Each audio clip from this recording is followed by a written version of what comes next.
So Hashem, let's do a little bit of halachot shofar. The question is, if you look at shofar, when you buy a shofar, normally you see two stickers, right? One is the company's name, the other one is the kosher sign. To say this shofar is kosher.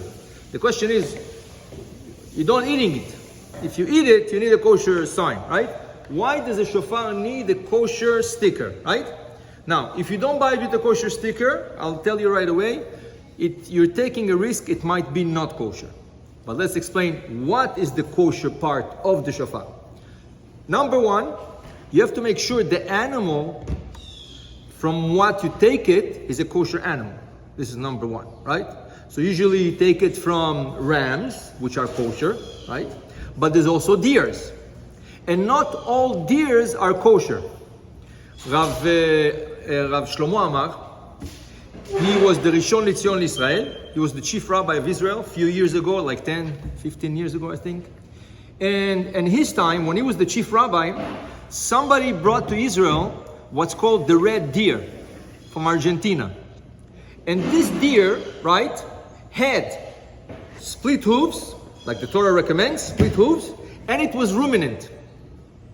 And they started to sell it in Israel in the butcher stores, right?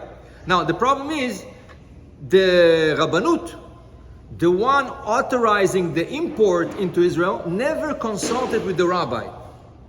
So somebody came to the rabbi, Rav Amar, and asked him, Rabbi Moshe, is the deer kosher? So the rabbi asked right away, what's the sign? He says, yeah, it has split hooves, and it's ruminant, right?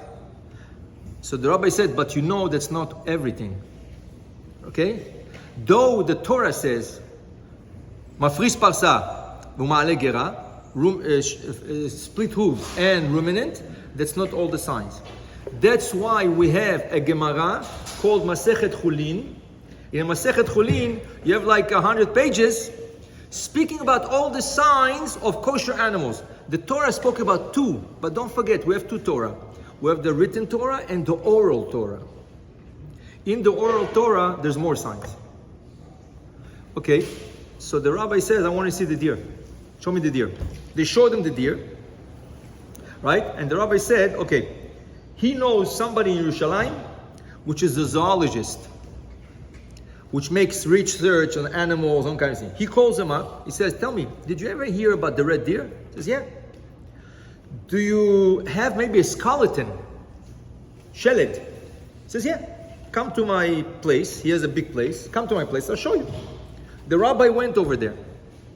The rabbi went over there, looked, everything was okay. But then he found that on the back of the jaw, it has teeth. On the back of the jaw, it has teeth, right? That's one of the not kosher signs of a deer. So which one it is? Huh? Which one it is then? What do you mean? הדיר הזה שאתה מדבר עליו, יש לו כל הסימנים, מעלה It has two signs.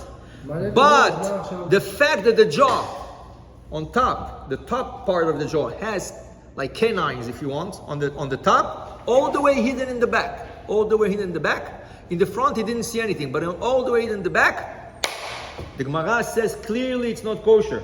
Wow. So basically, when they checked the split hooves and the ruminants, but they didn't check all the simanim, right? I'll give you another example, just for. It says fish. What's the kosher sign of a fish?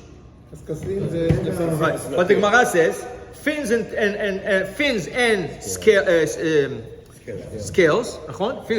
But the Gemara tells you should know, if you have scales, automatically it has fins. But if it has fins, not automatically it has scales. This is all the signs? No. The Gemara is giving us, the Masech is giving us another sign. What's the sign? The tail.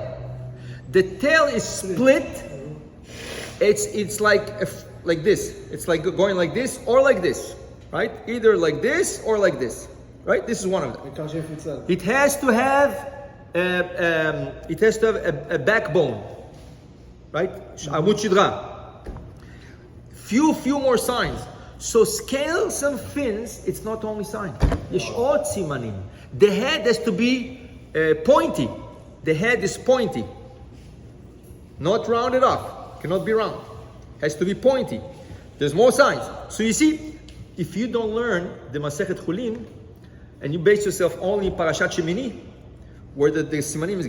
So coming back to the shofar, why do I need this? Why do I need the kosher sticker? Why do I need to say, right, this is kosher? Why do I need this?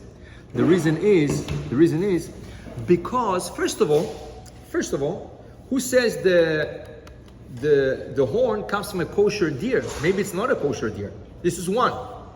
Number two,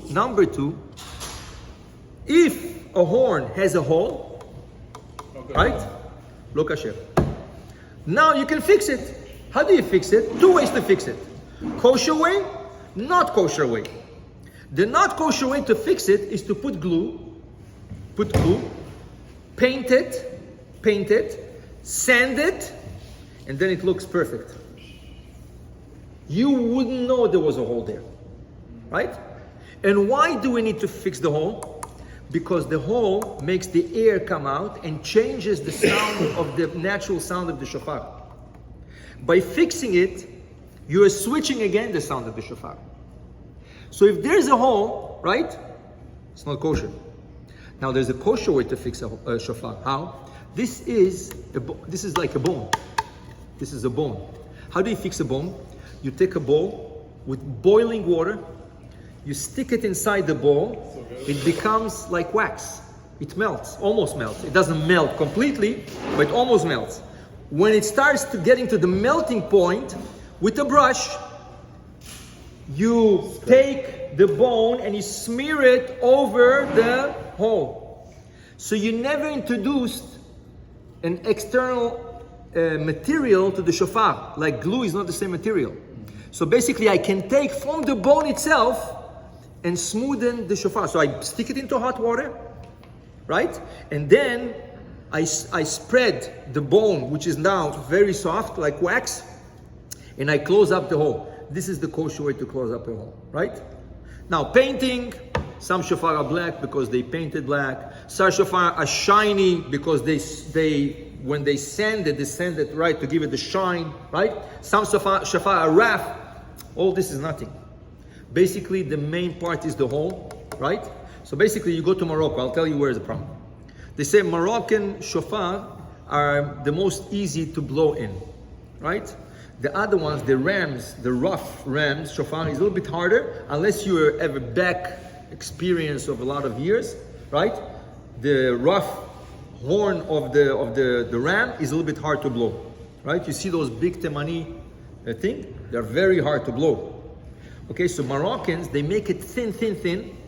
You just put your mouth next to it, it blows. Just put your mouth, it blows, right? But the problem is, who does it? Basically, it's done by non-Jews. Do they know the laws? If it has a hole, you're not allowed to fix it, right? It broke, all those laws, they don't know. So therefore, you cannot go just to Morocco and buy a shofar, even though it's very beautiful shofar and very easy to blow shofar.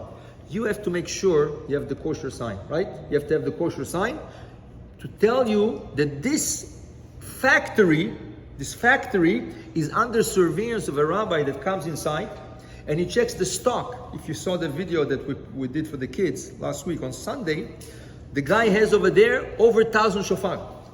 Like he has a stock, over 1,000 horns, right? Which he just cuts. And then he starts sending up to the man. He would give you the short shofar, the long shofar, right?